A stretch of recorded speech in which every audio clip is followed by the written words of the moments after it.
Painted application ધોરણ 6 થી 12ના વિદ્યાર્થીઓ માટે અપડેટ થઈ ચૂકી છે. આ એપ્લિકેશનમાં શું છે? બધા જ વિષયના વિડીયોઝ છે. ગુજરાતની બેસ્ટ ફેકલ્ટી દ્વારા લાઈવ લેક્ચર્સ છે. આઈએમપી પ્રશ્ન છે, ટેસ્ટ સિરીઝ છે અને ગુજરાતના તમામ વિદ્યાર્થીઓ સાથે તમે તમારી કમ્પેરિઝન કરી શકો છો. ગેમિફિકેશન છે અને બીજું ઘણું બધું. તો તમે એપ્લિકેશન ડાઉનલોડ ન કરી હોય તો ડિસ્ક્રિપ્શનમાં લિંક આપી છે. હમણાં જ પ્લે સ્ટોર ઉપર જાઓ અને એપ્લિકેશન ડાઉનલોડ કરો. ઘરે બેઠીને સરસ મજાનું ગુજરાતની જોરદાર ફેકલ્ટી સાથે ભણો, સારા માર્ક્સે પાસ થાઓ. ઓકે, લાસ્ટમાં તો કે આપણે નેતૃત્વ જોતા હતા, બરાબર? નેતૃત્વ પહોંચ્યા હતા, લીડરશિપ ક્વોલિટી. આપણે લાસ્ટમાં માહિતી સંચાર એક પૂરું કર્યું હતું. માહિતી સંચારની અંદર આપણે લાસ્ટમાં જોયું તો પ્રોત્સાહન, નાણાકીય, બિન નાણાકીય, પછી આપણે લીડરશિપ પહોંચ્યા હતા. હવે નેતૃત્વની અંદર સૌથી પહેલા પ્રશ્ન હતો કે જ્યાં વ્યક્તિ હોય ને નેતૃત્વનો પ્રશ્ન ઉભો થાય, બરોબર છે? એટલે કે ઘણા બધા લોકો હોય, કામ કરતા હોય, એની અંદર એ બધા લોકોને કંટ્રોલ કરવા માટે એક વ્યક્તિની જરૂર પડે, જેને આપણે લીડર કહેવાય, કે જેને આપણે નેતા કહેવાય, કે જે નેતૃત્વ પૂરું પાડતો હોય. તો ઔદ્યોગિક એકમમાં કર્મચારીનું જૂથ જ્યાં કામ કરે નેતાગીરીનો પ્રશ્ન પૂરો થાય. અહીંયા એક અંડરલાઈન કરજો, નેતૃત્વ એ પરસ્પર પ્રોત્સાહિત કરવાની એક પ્રક્રિયા છે અને નેતૃત્વનું કાર્યક્ષમ વ્યવસ્થાની અંદર એક આધારશિલા છે. એ કર્મચારીઓને પ્રોત્સાહન આપે, પ્રેરણા આપે, વિશ્વાસ અને માર્ગદર્શન આપે. હવે નેતૃત્વની તમને મોસ્ટ આઈએમપી આની અંદર ખાલી એક વ્યાખ્યા પૂછાય છે અને સારા નેતાના ગુણો પૂછાય છે, બરોબર છે? હવે આની અંદર ટોટલ આપણી પાસે 3 વ્યાખ્યાઓ છે. પહેલી વ્યાખ્યા છે કે લોકોને સ્વેચ્છાપૂર્વક પ્રયત્ન કરવા માટે લોકો ઉપર અસર ઉપજાવવાની પ્રવૃત્તિ અને ગુણને આપણે નેતૃત્વ કહેવાય. આ વ્યાખ્યા સૌથી વધારે ઈઝી છે, મેં સ્ટાર કર્યો છે. અન્ય વ્યક્તિમાં ધ્યેય સિદ્ધ કરવા માટેની ઈચ્છા જાગૃત કરવાની જે કળા છે એટલે નેતૃત્વ છે. કે ભાઈ તમને એક એવી આવડત કે જે બીજામાં તમને તમે મોટિવેટ કરી શકો. આપણે ઓલો બાહુબલી મૂવી જોયેલું ને બધાએ, એની અંદર 2 રાજા છે, ભલ્લાલ દેવ અને બાહુબલી. તો ભલ્લાલ દેવ એ રાજા છે, બાહુબલી રાજા છે, પરંતુ પ્રજા ઉપર વધારે પડતો પ્રભાવ કોનો છે? બાહુબલીનો. તો એનો ફરક શું છે? ઈ સારો નેતા છે, એનામાં નેતાના ગુણ છે. તો એની અંદર પ્રજાને પ્રેરણા, વિશ્વાસ, માર્ગદર્શન, પ્રોત્સાહન આ બધી વસ્તુઓ એ પૂરી પાડે છે. એટલાની અંદર ખાલી 2 પ્રશ્ન તમારે એક્ઝામમાં પૂછાય છે. એક આ મેં અંડરલાઈન કરાવી, એક આ અંડરલાઈન કરી નાખજો ને આ 3 માંથી એક વ્યાખ્યા યાદ રાખવાની છે, જે આ બહુ સરળ છે. સૌથી વધારે ઇમ્પોર્ટન્ટ છે કે ભાઈ સારા નેતાના ગુણો. પછી તમને નેતાના લક્ષણો આપેલા છે, નેતૃત્વના લક્ષણો. જો નેતૃત્વ એટલે શું થાય કે આપણે બીજા કોઈ વ્યક્તિને કોઈ માર્ગદર્શન આપતા હોઈએ. આપણે કંપનીની અંદર 4-5 હજાર લોકો હોય, 2000 લોકો, 1000 લોકો હોય. હવે 1000 લોકોને મેનેજ કરવા માટે, એને કંટ્રોલ કરવા માટે એક વ્યક્તિ હોય, જે એનો લીડર કહેવાય. આપણે કેમ ગુજરાતની આખી ગુજરાતની સરકારને ચલાવવા માટે મુખ્યમંત્રી હોય, તે નેતા કહેવાય. પછી પ્રધાનમંત્રી હોય, તો એ આખા દેશને ચલાવે. એવી રીતના આખી કંપનીને, આખા ડિપાર્ટમેન્ટને ચલાવવા માટે ડિપાર્ટમેન્ટ મેનેજર હોય, ડિપાર્ટમેન્ટ હેડ હોય, એ લોકોનો લીડર કહેવાય. લીડર એટલે આપણી ઉપરનો વ્યક્તિ આપણો લીડર કહેવાય અને આપણે એના તાબેદારો કહેવાય, આપણે નીચેના કહેવાય. લક્ષણમાં પહેલું લક્ષણ છે તાબેદારોનું અસ્તિત્વ. જો નેતા ત્યારે જ કોઈ બની શકે કે જ્યારે કોઈની નીચે કોઈ વ્યક્તિ હોય તો, બરાબર? અત્યારે તમે કોઈ બેઠા જ ન હો તો હું શિક્ષક તરીકે ભણાવું કે હું ભણાવું, કાંઈ ન થાય. તો એનો મિનિંગ શું હોય? પ્રજા હોય તો જ રાજા હોય. પ્રજા જ ન હોય તો કોઈ રાજા કઈ બને? ન બને. એટલે તાબેદાર હોય ને તો જ તે નેતા હોય. કંપનીમાં 2-5 હજાર કે 200-500 લોકો કામ કરતા હોય તો જ જનરલ મેનેજર હોય. અધિકારી ક્યારે બની શકે? કોઈ નીચે માણસો હોય તો. તો પહેલું લક્ષણ છે તાબેદારોનું અસ્તિત્વ હોવું જોઈએ. જો તાબેદારો જ ન હોય તો નેતા જ ન હોય. સમજાણું? અને બીજું, નેતૃત્વનો સ્વીકાર પણ કરતા હોવા જોઈએ. આપણે બાહુબલી મૂવી જોયું ને, એમાં પ્રજા કોને રાજા બનાવવા માંગે છે? બાહુબલીને. ભલ્લાલ દેવ રાજા છે બનાવવા નથી માંગતી. તો પ્રજા તમને નેતા તરીકે સ્વીકારતી પણ હોવી જોઈએ. તો એ છે નેતૃત્વનો સ્વીકાર, બરાબર છે? અને પછી ત્યાં સતત ચાલતી પ્રક્રિયા, નેતૃત્વ ધંધો શરૂ રહેશે ત્યાંથી ધંધાનો અંત આવશે ત્યાં સુધી આ પ્રક્રિયા ચાલે છે. પછી નેતૃત્વની અંદર વૈદિક અને અવૈદિક માળખું પણ હોય. નેતા ડાયરેક્ટ વૈદિક રીતે પણ લોકો સાથે જોડાયેલો હોય અને અવૈદિક રીતે પણ જોડાયેલો. નેતૃત્વનું કાર્ય છે આદર્શ વ્યક્તિત્વનું છે. આદર્શ વ્યક્તિત્વ એટલે કે આપણે કયા વ્યક્તિને નેતા માનીએ? જેનામાં આપણી કરતા કંઈક સારી સ્કિલ હોય, આપણી કરતા કંઈક વધારે પડતી આવડત હોય, જેનામાં આપણી કરતા કંઈક વધારે કંઈક લેવાનું હોય, તો એ વ્યક્તિનું એક આદર્શ વ્યક્તિત્વ હોવું જોઈએ. એના કર્મચારીઓને પ્રેરણા પૂરી પાડે છે અને હિતોની એક વાક્યતા, એટલે કે નેતાની જે મેન્ટાલિટી હોય ઈ જ પ્રજાની એટલે કે ઈ જ તાબેદારોની. તાબેદારોની જે મેન્ટાલિટી એ જ પ્રજાની હોય. હવે નેતા કાંઈક અલગ વિચારે છે, પ્રજા કાંઈક અલગ વિચારે છે, એવું ન હોવું જોઈએ. અને પરિસ્થિતિની અસર, જેમ પરિસ્થિતિમાં ફેરફાર થશે એમ નેતા પણ ની સફળતામાં પણ ફેરફાર થશે. જો આ વસ્તુ કાલે બધી ચાલી ગઈ છે ઓનલાઈન ની અંદર, એટલે આ એવું લાગે તો આપણે ફરીથી જ્યારે બધા ભેગા થાય ને ત્યારે આપણે ફરીથી જોઈ લેશું. મોસ્ટ આઈએમપી પ્રશ્ન આ હશે, સારા નેતાના ગુણો, એટલે એ લખજો મોસ્ટ આઈએમપી. સૌથી વધારે ઇમ્પોર્ટન્ટ પ્રશ્ન આખા નેતૃત્વમાંથી, સૌથી વધારે ઇમ્પોર્ટન્ટ. તો સારા નેતાના 3 પ્રકારના લક્ષણો છે. જો તમને આ પ્રશ્ન 5 માર્કમાં પૂછાઈ શકે કે ભાઈ સારા નેતાના ગુણો જણાવો 5 માર્ક, તો શારીરિક ગુણો, બૌદ્ધિક અને માનસિક ગુણો તમારે સમજાવવાના. તમારે આવી જ નાટ લખવાનું, તમારે લિસ્ટ બનાવી નાખવાનું. બરાબર છે કે ભાઈ સારા નેતાના ગુણો. તો શારીરિક ગુણો કયા કયા? એ કોઈ સારો નેતા હોય ને એનું શારીરિક તંદુરસ્તી હોવું જોઈએ, એ માંદો ન પડતો હોવો જોઈએ ઘડીએ ઘડીએ. હા કે સમજો કે ભાઈ ઘડીએ ઘડીએ માંદો પડે છે ને બોલી નથી શકતો, ઘડીએ ઘડીએ દાખલ કરવો પડે, એવા નેતા હાલે નહીં. એનો શારીરિક બાંધો સારો હોવો જોઈએ, આકર્ષક સૌંદર્ય હોવું જોઈએ, શાંત અને આનંદી સ્વભાવ હોવો જોઈએ. તો ટોટલ શારીરિક ગુણો 4 છે. પછી બીજું છે આપણી પાસે બૌદ્ધિક ગુણો. તો બૌદ્ધિક ગુણમાં પહેલું નિર્ણય શક્તિ લેતો હોવો જોઈએ, માનસિક ક્ષમતા એનામાં હોવી જોઈએ, ગ્રહણ શક્તિ હોવી જોઈએ, વૈજ્ઞાનિક દ્રષ્ટિકોણ હોવું જોઈએ, અને નવું જ્ઞાન મેળવવાની તૈયારી, તર્ક શક્તિ અને દેહ દ્રષ્ટિ એનામાં હોવી જોઈએ. સાથે વક્તૃત્વ કળા હોવી જોઈએ, ગણન કૌશલ્ય હોવું જોઈએ, આંતર સંબંધોનું જ્ઞાન હોવું જોઈએ, માનવીય કૌશલ્ય હોવું જોઈએ. તો ટોટલ 11 જેટલા હશે આ ગુણો, એ હોવા જોઈએ. અને માનસિક ગુણોમાં પ્રભાવશાળી વ્યક્તિત્વ, ઉત્સાહ, સાહસિકતા, સહકારની ભાવના, બૌદ્ધિક ચાતુર્ય, અભિરુચિ, લાગણી અને વિવેક વર્તન, આટલી વસ્તુ આપણી હોવી જોઈએ. તો આને તમારે આવી રીતના યાદ રાખવાની છે. અને આવી રીતના એક બોક્સ બનાવવાનું છે, અથવા એક સ્ટીકી નોટ લઈ લ્યો, અથવા એક પેજ લઈ લ્યો. પેજમાં આવી રીતના લખી નાખો, આમાંથી પ્રશ્ન તમારી એક્ઝામમાં આવશે આવશે ને આવશે, એ 100% ગેરંટી છે. આમાંથી કોઈ એક પ્રશ્ન પૂછાય કે આખું પૂછાય, સારા નેતાના ગુણ તરીકેના શારીરિક ગુણો જણાવો, 2 માર્ક. સારા નેતાના બૌદ્ધિક ગુણો જણાવો, સારા નેતાના માનસિક ગુણો જણાવો. કોઈ પણ પ્રશ્ન તમને આમાં આવી શકે. તો તમે એક પિન પેજ લઈ લો અથવા સ્ટીકી નોટ લઈ લો, એમાં આવી રીતે ગુણો લખી નાખો. ટોટલ આ 4 ગુણ છે, આ 11 ગુણ છે, અને 8 ગુણ છે. આપણા ટોપિક છે, બરોબર ને? આ ટોપિક પૂરો થાય એટલે આપણું પૂરું થાય છે. હવે આની અંદર માહિતી સંચાર વિશે તમે આઈ થિંક 3 માં ભણી જશો, બરાબર ને? માહિતી સંચાર એસપી ની અંદર ચેપ્ટર નંબર 1 આવે. તો માહિતી સંચાર કોને કહેવાય આપણે બોલો? માહિતી સંચાર એટલે શું? કોમ્યુનિકેશન. જેમાં ઓછામાં ઓછા કેટલા વ્યક્તિ હોય? 2, એક બોલનાર અને એક સાંભળનાર. એટલે આપણા વિચારો અન્ય વ્યક્તિમાં દાખલ કરવાની પ્રક્રિયા એટલે માહિતી સંચાર. તો થોડું ઘણું આપણે ખબર છે માહિતી સંચાર વિશે.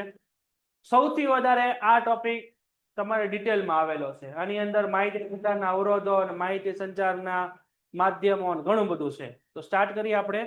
માહિતી સંચાલન એક અનિવાર્ય અંગ છે. જો માહિતી સંચાર નહીં હોય ને તો સંચાલનની અંદર કોઈ પણ કાર્ય વ્યવસ્થિત ન થાય. ઉચ્ચ સપાટી પોતાની માહિતી ક્યાં આપે? મધ્યથી તળ, અને તળથી જે ઉત્તરદાયિત્વ એ મધ્ય, અને મધ્યથી તળ. એટલે બધું રિપોર્ટિંગ જે ટાઈમ ટુ ટાઈમ થાય, અહેવાલ લેખન, એ શેનાથી થાય? માહિતી સંચારથી થાય. તો સ્ટાર્ટ કરીએ આપણે. સૌથી પહેલા માહિતી સંચારના માધ્યમો અલગ હતા, અત્યારે માહિતી સંચારના માધ્યમો અલગ છે. અત્યારે તમે જો તો ઈમેલ છે, ઇન્ટરનેટ છે, ટેકનોલોજી છે, એટલે માહિતી સંચાર કેવું થઈ ગયું છે? ઝડપી. પહેલા આવું બધું નહોતું, પહેલા લેટર ને બધું હતું.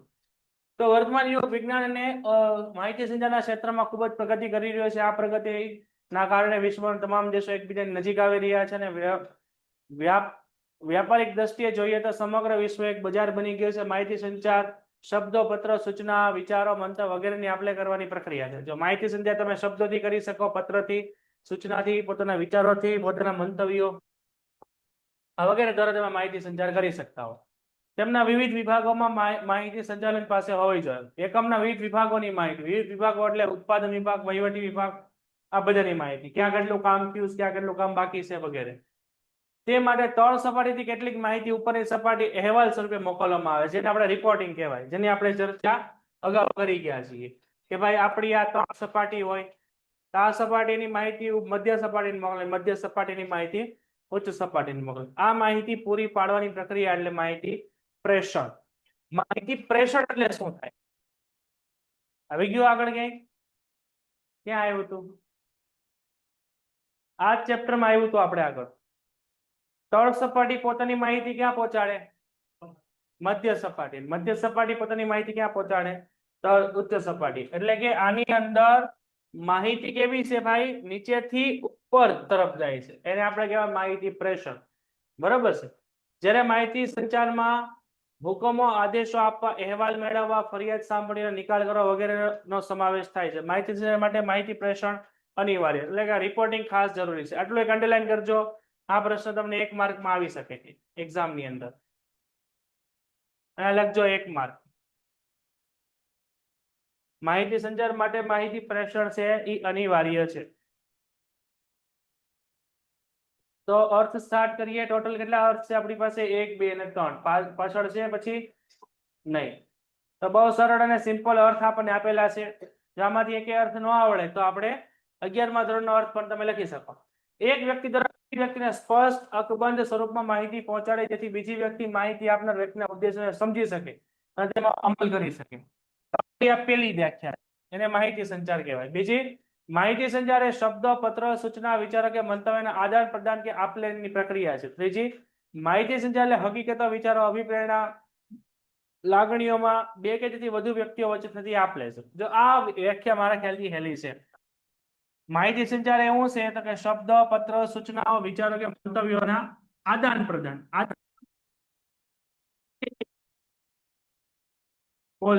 બીજો વ્યક્તિ કેવો છે તો કે સાંભળનાર. તો બોલનાર અને સાંભળનાર વચ્ચે માહિતીની જે આપલે થાય ને એ પ્રક્રિયા એટલે માહિતી સંચાર. આમાં ઓછામાં ઓછા 2 વ્યક્તિ હોવા જોઈએ ને વધુમાં વધુ ગમે એટલા. બરોબર છે. એટલે અહીંયા આપણે કીધું છે અભિપ્રાય અને લાગણી 2 કે તેથી વધુ વ્યક્તિઓ વચ્ચે. તો માહિતી સંચારમાં ઓછામાં ઓછા કેટલા વ્યક્તિ હોય? 2. બરોબર છે. તો અહીંયા આપણે એક સ્ટાર કરીને લખી નાખશું કે ભાઈ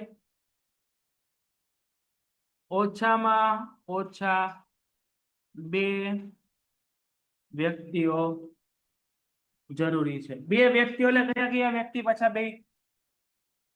આ 2 વ્યક્તિમાં એક આપણો છે બોલનાર અને બીજો છે સાંભળનાર. ખાલી બોલનારા જોઈએ, સાંભળનાર ન હોય તો માહિતી સંચાર ન થાય. લક્ષણ આપણે સ્ટાર્ટ કરીએ. આની આપણે કેટલા એક્ઝામમાં પૂછાઈ શકે? એક આવી શકે અને માહિતી સંચારનો અર્થ આવી શકે. 3 માંથી 1 લખવાનો. આ છે. ઓછામાં ઓછા કેટલા વ્યક્તિ હોય? 2 હોય માહિતી સંચારની અંદર. લક્ષણોની વાત કરીએ. સૌથી પહેલા લક્ષણ કયો છે આપણો? તો કે માહિતી સંચાર છે કેવી પ્રવૃત્તિ છે? હેતુલક્ષી પ્રવૃત્તિ છે. તે આપણો જૂનો જાણીતો ટોપિક થઈ ગયો ને, હેતુલક્ષી પ્રવૃત્તિ, સતત ચાલતી પ્રક્રિયા વગેરે. તો માહિતી સંચારનો હેતુ ફક્ત શું હોય? માહિતી માટે માહિતી આપવાનો કે લેવાનો નથી, પરંતુ તેના દ્વારા ઔદ્યોગિક એકમમાં ચોક્કસ હેતુઓ સિદ્ધ કરવાનો છે. તેથી જે વ્યક્તિઓ માહિતી આપવામાં આવે તે વ્યક્તિ સંદેશાને સમજે કે નહીં તેની ખાસ તકેદારી રાખવાની. કહેવાનો અર્થ અહીંયા શું છે કે માહિતી સંચારની અંદર તમે જે માહિતી સામેવાળા વ્યક્તિને પહોંચાડો છો એ તમે જે ભાષામાં બોલો અને તમે જે રીતે બોલો એ રીતે જ સામેવાળો સમજવો જોઈએ. જો એનાથી ઉલટું સમજે તેનો અર્થ શું થાય? માહિતી સંચારમાં અવરોધ ઉભો થાય.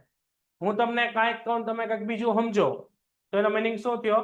તમારો માહિતી સંચારનો ધ્યેય છે સિદ્ધ થયો નહીં. ધ્યેય ક્યારે સિદ્ધ થાય? હું જેમ કહું એમ જ તમારે સમજવાનું. હું તમને એમ કહું કે ભાઈ 1000 પેકેટ બનાવવાના છે, 1000 વસ્તુનું ઉત્પાદન કરવાનું. હવે તમે 1000 ની બદલે 10,000 સમજી આવો તો હેતુ સિદ્ધ નહીં થાય, અને 1000 ની બદલે તમે 100 સમજી આવો તો પણ હેતુ સિદ્ધ થશે નહીં. એટલે જેવું બોલે છે સામેવાળો વ્યક્તિ એવું જ તે સામેવાળો વ્યક્તિ સમજતો હોવો જોઈએ. પછી આની અંદર શબ્દો કે ભાષા સ્પષ્ટ હોવી જોઈએ. એટલે તમે જે બોલો છો, તમે જે શબ્દો છો એવા જ સામેવાળા સમજો. સામેવાળાને કે ઉલટું ન સમજાવવું છે. તમે કેવા કાંક માંગો છો એટલે સમજે છે કાંઈ, હાકે ના? એવું અહીંયા થવું જોઈએ નહીં. તો માહિતી સંચારમાં જે શબ્દો અને ભાષા વપરાય તે સ્પષ્ટ હોવા જોઈએ, દ્વિઅર્થી ન હોવા જોઈએ. દ્વિઅર્થી એટલે શું? એક શબ્દના બે મિનિંગ થતા હોય, હાકે ના? આવા ઘણા બધા ગુજરાતીમાં શબ્દ છે, તમને બધાને ખબર જ છે. ટૂંકમાં દ્વિઅર્થી ન થવા જોઈએ. તો જે ભાષા વપરાય તે સ્પષ્ટ હોવા જોઈએ. આ આપણે ખાસ યાદ રાખવાનું છે. દ્વિમાર્ગી પ્રક્રિયા છે માહિતી સંચાર છે, એ દ્વિમાર્ગી પ્રક્રિયા છે. Communication is a 2-way process from listener to receiver. આવું આપણે 11માં ભણ્યા હોય. દ્વિમાર્ગી પ્રક્રિયા એટલે શું થાય કે ભાઈ આપણી પાસે અહીંયા આ વ્યક્તિ છે, આ બોલનાર, ને આ વ્યક્તિ છે એ સાંભળનાર છે. હવે જ્યારે બોલનાર પોતાની કોઈ પણ પહોંચાડે, તરીકે આ વ્યક્તિ પહોંચાડે છે હાઉ આર યુ, આ પ્રશ્ન એ સામેવાળા વ્યક્તિને પૂછે છે એટલે સામેવાળો વ્યક્તિ આન્સર આપે છે. જો તો માહિતી સંચારની અંદર બે પ્રક્રિયા થઈ. કઈ પ્રક્રિયા થઈ અહીંયા? હાઉ આર યુ એટલે બોલનાર થી સાંભળનાર સુધી, એટલે આ એક પ્રક્રિયા થઈ, અને સાંભળનાર થી બોલનાર સુધી એટલે આ બીજી પ્રક્રિયા થઈ. એટલે આ દ્વિમાર્ગી પ્રક્રિયા છે. એટલે આને કહેવાય એક માહિતી સંચાર. એટલે એક માહિતી સંચાર પૂરું થયું કહેવાય. એનો મીનિંગ શું થયો કે અહીંયા એક કોમ્યુનિકેશન પ્રોસેસ પૂરી થઈ. બરાબર, તમે કંઈક બોલો, સામેવાળો એ જ વસ્તુમાં સમજે અને સામેવાળો વ્યક્તિ તમને જવાબ આપે તો ત્યારે માહિતી સંચારની એક પ્રક્રિયા પૂરી થાય. બરાબર, દાખલા તરીકે આને પૂછ્યું હાઉ આર યુ, તો સામેથી જવાબ આવ્યો ફાઇન, એટલે માહિતી સંચારની પ્રક્રિયા પૂરી. જો આ વ્યક્તિ આમાં જવાબ ન આપે તો માહિતી સંચારની પ્રક્રિયા પૂરી ન થાય. એટલે એની અંદર દ્વિમાર્ગ હોવા જોઈએ. આ પહેલો માર્ગ, આ બીજો માર્ગ. રેડી છે? હવે આ પછી પ્રશ્ન પૂછે વેર આર યુ ફ્રોમ, તો આ આમાં જવાબ આઈ એમ ફ્રોમ ભાવનગર. તે બીજી માહિતી સંચારની પ્રક્રિયા થઈ. એવી માહિતી સંચારની પ્રક્રિયા એક વાતમાં ઘણી બધી આવતી હોય. રેડી છે? તો સ્ટાર્ટ કરીએ. માહિતી સંચારની પ્રક્રિયા દ્વિમાર્ગી છે. અહીંયા લખજો એમસીક્યુ.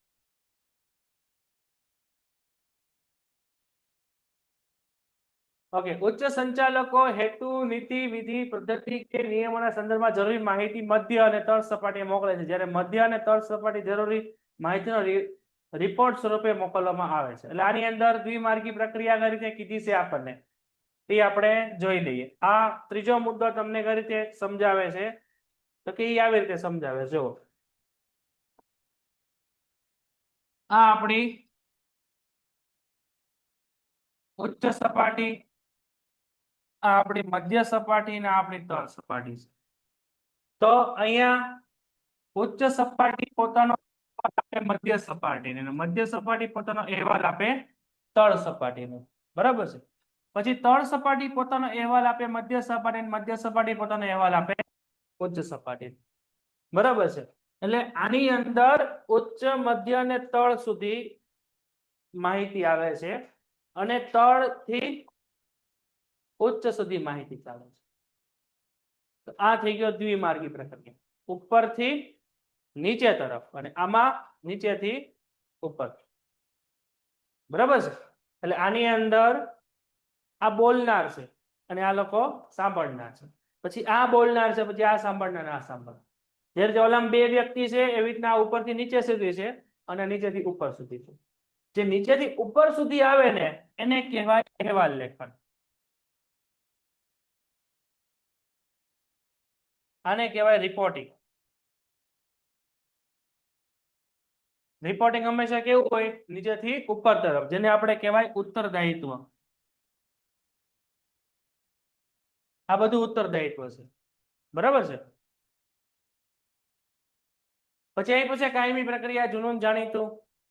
એકમના ઉદ્ભવની સાથે જ એનો શરૂઆત થાય છે અને આ પ્રક્રિયા અવધિ ચાલુ રહે, એટલે એકમના અંત સુધી આ ચાલે છે. એમાં કઈ સમજવાનું નથી. આની અંદર તમે માહિતી સંચારના સાધનો, તો ઘણા બધા સાધનો છે જેનાથી તમે તમારી માહિતી સામેવાળા વ્યક્તિ સુધી પહોંચાડી શકો. કયા કયા સાધનો છે? એમાં મૌખિક અને લેખિત સંદેશો, telephone, fax, internet, mobile phone, SMS અને ટેલેક્સ. નેટ ઉપર સર્ચ કરો. પેજર જોયું? પેજર, પુષ્પા મૂવી જોયું? પુષ્પા મૂવી એમાં ખબર એને કમરમાં લટકાડેલો એવું સાધન. પેન્ટેડ એપ્લિકેશન ધોરણ 6 થી 12ના વિદ્યાર્થીઓ માટે અપડેટ થઈ ચૂકી છે. આ એપ્લિકેશનમાં શું છે? બધા જ વિષયના વિડીયોઝ છે. ગુજરાતની બેસ્ટ ફેકલ્ટી દ્વારા લાઈવ લેક્ચર્સ છે. IMP પ્રશ્ન છે. ટેસ્ટ સિરીઝ છે અને ગુજરાતના તમામ વિદ્યાર્થીઓ સાથે તમે તમારી કમ્પેરિઝન કરી શકો છો. ગેમિફિકેશન છે અને બીજું ઘણું બધું. તો તમે એપ્લિકેશન ડાઉનલોડ ન કરી હોય તો ડિસ્ક્રિપ્શનમાં લિંક આપી છે. હમણાં જ પ્લે સ્ટોર ઉપર જાઓ અને એપ્લિકેશન ડાઉનલોડ કરો. ઘરે બેઠીને સરસ મજાનું ગુજરાતની જોરદાર ફેકલ્ટી સાથે ભણો, સારા માર્ક્સે પાસ થાઓ. એને છે ને પેજર કહેવાય. શું કહેવાય? પેજર. એવું આ ટેલેક્સ આવે જે તમારા ટેલિફોન સાથે અટેચ હોય અને નેટ ઉપર સર્ચ કરવાનું. હવે આમાંથી 2 માર્કનો પ્રશ્ન પૂછાય. અહીંયા પ્રશ્ન લખું ને લખજો.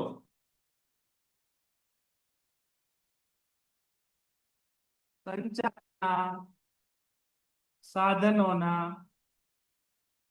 ઉદાહરણો આપો. 2 માર્ક. તો આ તમારે લખવાના. મેં અંડરલાઈન કરાવ્યું નહીં. હજી અવાજ કપાય છે? હવે આવે છે. 2 લટકાડી જ દેવાના આવે. 12મા વાળાને પ્રોબ્લેમ હોય, 11મા વાળાને કોઈ નથી પડતો. ઓકે, તો અહીંથી આ પહેલો પ્રશ્ન તમને એક્ઝામમાં આવે, માહિતી સંચારના સાધનોના ઉદાહરણ આપો. એટલે આ તમારે લખવાનું છે. 2 માર્કમાં આ પ્રશ્ન એક્ઝામમાં આવી ગયો છે. અને અનેક પ્રકાર અને અનેક પદ્ધતિ છે માહિતી સંચાર, જે તમે 11મા ભણ્યા છો. એની અંદર પહેલી છે આપણી આંતરિક માહિતી સંચાર. આંતરિક માહિતી સંચાર, માહિતી સંચાર. શું ફરક છે આંતરિકમાં અને બાહ્યમાં? બોલો, આંતરિક માહિતી સંચાર અને બાહ્ય માહિતી સંચારમાં શું ફરક છે? એસપી છે ને તમારે? એસપી માં આંતરિક પત્ર વ્યવહાર આવે છે ને, નોટિસ, પરિપત્ર, મેમો નહીં. Chapter number 3. તે આંતરિક માહિતી સંચાર છે ને, કંપનીની અંદર કંપનીના એક વિભાગમાંથી બીજા વિભાગમાં આંતરિક માહિતી સંચાર થયું. દાખલા તરીકે ઉત્પાદન વિભાગ ખરીદ વિભાગને પત્ર લખે, આંતરિક માહિતી સંચાર. બાહ્ય કયું? એક કંપની બીજી કંપનીને લખે. દાખલા તરીકે આપણે ડાયરેક્ટ સરકારને પત્ર લખીએ, એ બાહ્ય માહિતી સંચાર થઈ ગયું. આપણી કંપની બીજી કંપનીને પત્ર લખે તો આપણી બાહ્ય થઈ ગયું. પછી છે લેખિત માહિતી સંચાર અને પછી છે મૌખિક માહિતી સંચાર. કોને કહેવાય લેખિત? જે લખાણ સ્વરૂપે. મૌખિક એટલે અત્યારે આપણે જે વાતચીત કરીએ છીએ મૌખિક. ઈશારા દ્વારા. ઈશારા દ્વારા કોને કહેવાય? મૌન માહિતી સંચાર. ખબર છે? ઈશારા દ્વારા. દાખલા તરીકે હું તમને કહું એટલે સમજી જવાનું, શાંતિથી બેહો એમ. બરાબર છે? તો આવું માહિતી સંચાર છે. આ પણ તમને એક્ઝામમાં પૂછાય છે કે ભાઈ માહિતી સંચારની પદ્ધતિ. જો કે આ તમને ડિટેલમાં આપેલી છે, ત્યાં જોશું આપણે. પછી આપ્યું છે કાર્ય પ્રેરક પ્રવૃત્તિ. તો માહિતી સંચારની પ્રવૃત્તિને કારણે અધિકારીઓ અને કર્મચારીઓ કાર્ય સમજ વધે છે. એટલે કયું કાર્ય આપણે ક્યારે કરવાનું છે, આપણે માહિતી સંચાર દ્વારા ટાઈમ ટુ ટાઈમ રિપોર્ટ આવે તો આપણે ખબર પડે. પછી વહીવટી પ્રક્રિયા સાથે સંબંધ. જો માહિતી સંચાર પ્રોપર થતું હશે તો કયું કાર્ય કેટલું બાકી છે, ક્યારે કોને કઈ રીતે કરવાનું છે, કોણ કોની રીતે જવાબદાર છે, આ બધી વસ્તુઓ તમને ખ્યાલ આવે. એટલે વહીવટી કાર્ય જ્યારે સમજવું હોય ત્યારે માહિતી સંચાર ખાસ ઉપયોગી છે. તો માહિતી સંચાર મુખ્યત્વે એકમના વહીવટ સાથે સંબંધ ધરાવે છે. અહીંયા એક અંડરલાઈન કરજો. અસરકારક નિર્ણય પ્રક્રિયા અને વહીવટ માટે જરૂરી માહિતી એકઠી કરવામાં આવે છે. વહીવટી પ્રશ્નો અને સમસ્યાઓના ઉકેલ મેળવવા માટે માહિતી સંચારનો ઉપયોગ થાય. પછી માહિતી સંચાર એ માનવીય પ્રક્રિયા છે, જેમાં બોલનાર એ માનવ છે, સાંભળનાર પણ માનવ છે. માનવ દ્વારા થતી પ્રવૃત્તિ છે. માહિતી સંચાર એ માનવની સ્વભાવગત બાબત છે. માહિતી સંચારના માધ્યમ ગમે તે હોય, પરંતુ માનવી વગર અને તેના કૌશલ્ય વગર માહિતી સંચારનો અમલ થતો નથી. તમારી પાસે 5G મોબાઈલ હોય, તમારી પાસે 5G મોબાઈલ હોય, પણ આપણે વાતો જ ન કરવી હોય તે મોબાઈલ નકામો છે. બરાબર? એટલે ગમે એટલા સાધનો સારા હોય, પરંતુ માનવી વગર એ બધું કેવું છે? નકામો. એટલે માનવી મહત્વનો છે. એટલે માહિતી સંચાર કરતી વખતે ભય, લાગણી, ક્રોધ વગેરે બાબતો અસર કરે છે. ઘણીવાર તમને કોઈ હારે વાત કરવામાં બીક લાગતી હોય, ઘણીવાર તમને લાગણી હોય, ઘણીવાર ક્રોધ હોય. તે માહિતી સંચાર એની માનવીના સ્વભાવને અસર કરતી પ્રવૃત્તિ છે. દાખલા તરીકે તમે સ્કૂલમાં ડાયરેક્ટ પ્રિન્સિપાલને એમ કહો, હે ભાઈબંધ કેમ છો, અહીંયા આવો, એવું થાય નહીં, કારણ કે તમને એમાં ભય હોય. બરાબર છે? તમારા ભાઈબંધ હારે વાત કરવા પ્રિન્સિપાલ હારે વાત થાય, એની ચેર ઉપર આવો ભાઈબંધ કેમ છે, લાવો ચા મંગાવા લો, એમ હોય નહીં, કારણ કે ત્યાં તમારો ભય હોય, તમારી લાગણી હોય, ક્રોધ હોય. આ બધી માહિતી સંચારને અસર કરે. અમુક વસ્તુ આ બધા કારણે આપણે કોઈને કહી ન શકતા હોય. બરાબર? તો અહીંયા માહિતી સંચારના ટોટલ 9 લક્ષણો છે. બહુ સરળ અને સિમ્પલ છે. જોઈ લેવાનો, સંભાળીને પૂછો તો ઈઝી છે, કારણ કે તમે 11માં ભણી ગયા છો. માહિતી સંચારનો આ ટોપિક થોડોક અઘરો આવશે, કેમ ગયો જો માહિતી સંચાર એ વૈદિક અને અવૈદિક માહિતી સંચાર એ જો કે તમને આવડે એવું જ છે. આ બધા 5-5 માર્કના પ્રશ્નો છે. માહિતી સંચારના અવરોધો, જો માહિતી સંચારને કઈ કઈ વસ્તુઓ અસર કરે, કઈ કઈ રીતે માહિતી સંચારની પ્રોબ્લેમ થાય અને એને દૂર કરવાના ઉપાયો, આ બંને મોસ્ટ આઈએમપી પ્રશ્નો. અને અહીંયા માહિતી સંચારના જે અવરોધો છે આ પ્રશ્ન મોસ્ટ આઈએમપી છે. કેટલા માર્કમાં? તો કે 5 માર્કમાં.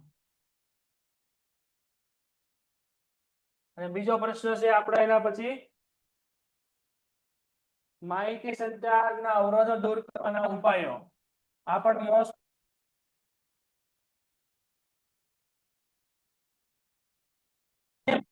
એક પ્રશ્ન અવારનવાર એક્ઝામમાં તમારે આવતો હોય છે. અને લક્ષણો જોઈ લો અત્યારે, ન સમજાઈને પૂછો. ચાલો ફટાફટ. ઓકે, હવે તમને આપેલું છે માહિતી સંચારની પદ્ધતિઓ. જો આ પદ્ધતિ તમે 11મા ધોરણમાં ભણી ગયા છો, માહિતી સંચારની પદ્ધતિઓ લેખિત, મૌખિક, દ્રશ્ય શ્રાવ્ય અને મૌન. લેખિત, મૌખિક, દ્રશ્ય શ્રાવ્ય અને મૌન હતું ને 11મા ધોરણમાં?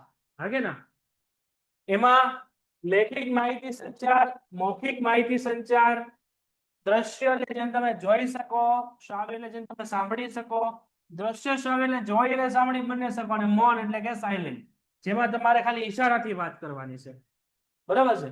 તો આ પ્રશ્ન તમને એક્ઝામમાં કઈ રીતે પૂછાય કે માહિતી સંચારની લેખિત પદ્ધતિના ઉદાહરણ આપો, માહિતી સંચારની મૌખિક પદ્ધતિના ઉદાહરણ આપો.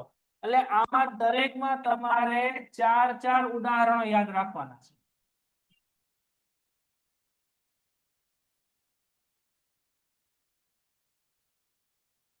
4 ઉદાહરણ આપણે યાદ રાખવાના છે. લેખિતની અંદર જો લેખિતમાં કઈ રીતે માહિતી સંચાર થાય. તમે વર્તમાનપત્ર લેખિત છે, સામયિક એટલે મેગેઝિન કહેવાય, ચોપાની એટલે આપણે મેગેઝિન જેવું જ એક પ્રકાર છે, જાહેર ખબર છે, પત્ર લેખન છે, હસ્તલેખિત પત્ર છે, ઈમેલ છે. બરાબર છે? મૌખિકની અંદર તમે કોઈને વાતચીત કરો, વાર્તાલાપ કરો, સંવાદ કરો, ગોષ્ઠી કરો, ભાષણ કરો અને જૂથ ચર્ચા કરો. 4 બધામાં આપણે યાદ રાખવાનું છે. દ્રશ્ય એટલે જેમ તમે ખાલી જોવાનું છે, નકશો જોવો, ચિત્ર જોવો, આકૃતિ જોવો, આલેખ જોવો, રંગ જોવો, પ્રતીક જોવો અને ચિહ્ન જોવો. ઓડિયો એટલે જેમાં ખાલી સાંભળવાનું છે, જેમાં ટેપ રેકોર્ડરમાં સાંભળો, રેડિયો સાંભળો, ટેલિવિઝન સાંભળો અને કોન્ફરન્સ સાંભળો. દ્રશ્ય શ્રાવ્ય એટલે કે જેમાં જોવાનું ને સાંભળવાનું બંને છે. દાખલા તરીકે ચલચિત્ર એટલે મૂવી જોવો, ટેલિવિઝન જોવો, ટીવી જોવો, ઇન્ટરનેટ જોવો, કોમ્પ્યુટર જોવો અને વિડીયો કેસેટ તમે જોવો. મૌન એટલે કે જેમાં તમારે કઈ રીતે કરવાનું છે, મૌનમાં તમારે ઈશારા દ્વારા છે, ઈશારા દ્વારા માહિતી સંચાર છે, જેમાં મુક્ત સહમતિ અને મુક્ત અસહમતિ. એટલે તમે હા પાડો અથવા ના પાડો. દાખલા તરીકે તમને હું એમ કહું કે ભાઈ હાલો કાલે રજા, તો કે હા, આમ કરો તો ઈ મૌન માહિતી છે, ના તો કે ના. ઓકે, મુક્ત સહમતિ, મુક્ત અસહમતિ. પછી તમારું બોડી લેંગ્વેજ, હાવભાવ. બરાબર છે? દાખલા તરીકે કોક તમારી સામે આવે ઓચિંતાનો, તો તમે આમ બી જાઓ, તે શું થયું? એ ડરનો માહોલ છે. બરાબર છે? તો આ બધા બોડી લેંગ્વેજ ઘણી બધી રીતે આપણે જોવા મળે છે. તો આ માહિતી સંચારની પદ્ધતિ છે, 11મા ધોરણમાં આવી ગયું છે. આમાં બધામાંથી 4 ઉદાહરણ આપણે યાદ રાખવાના છે. અને જો આમાંથી તમને ઉદાહરણ કદાચ એક્ઝામમાં ભૂલાઈ જાય તો તમે તમારું ઘરનું મૂકી શકો. હો ભાઈ, આ લખવો જરૂરી નથી. દાખલા તરીકે આમાં તમને લેખિત માહિતી સંચાર આપ્યું છે, તો આમાં તમે નિબંધ લખી નાખો. આમાં જો તમને પત્ર લેખન આપ્યું છે, અહેવાલ લેખન લખી નાખો. બરાબર છે? તમે આમાં બુક લખી નાખો, ચાલે. પછી આમાં તમે ભાષણ લખી નાખો, સંવાદની બદલે, હાલે.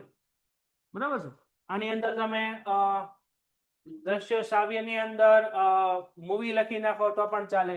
તમને તમારી રીતે અંદર આપણે કઈ બોલવા નથી, ખાલી ઈશારાથી વાતચીત કરવાની છે. દાખલા તરીકે હું તને એમ કહું એટલે 12 જા પૂરું થઈ ગયું એમ. આની અંદર ઈશારાથી વાતચીત કરવાની હોય. આ બોડી લેંગ્વેજ છે ને, બહુ વધારે પડતું મહત્વનું છે. ઘણા લોકો વાતચીત કરતા હોય ત્યારે આમ કો સામું જોઈ તો આમ કે જો, એટલે શું એનો મીનિંગ એ ન કહેતો એમ થાય. ઘણા ખાલી આમ આંખ કામ કરે ત્યાં સમજી જાય માણસ. બોડી લેંગ્વેજ ઘણા બધા પ્રકારની આવે. પેન્ટેડ એપ્લિકેશન ધોરણ 6 થી 12ના વિદ્યાર્થીઓ માટે અપડેટ થઈ ચૂકી છે. આ એપ્લિકેશનમાં શું છે, બધા જ વિષયના વિડીયોઝ છે, ગુજરાતની બેસ્ટ ફેકલ્ટી દ્વારા લાઈવ લેક્ચર્સ છે, આઈએમપી પ્રશ્ન છે, ટેસ્ટ સિરીઝ છે અને ગુજરાતના તમામ વિદ્યાર્થીઓ સાથે તમે તમારી કમ્પેરિઝન કરી શકો છો, ગેમિફિકેશન છે અને બીજું ઘણું બધું. તો તમે એપ્લિકેશન ડાઉનલોડ ન કરી હોય તો ડિસ્ક્રિપ્શનમાં લિંક આપી છે, હમણાં જ પ્લે સ્ટોર ઉપર જાઓ અને એપ્લિકેશન ડાઉનલોડ કરો. ઘરે બેઠીને સરસ મજાનું ગુજરાતની જોરદાર ફેકલ્ટી સાથે ભણો, સારા માર્ક્સે પાસ થાઓ.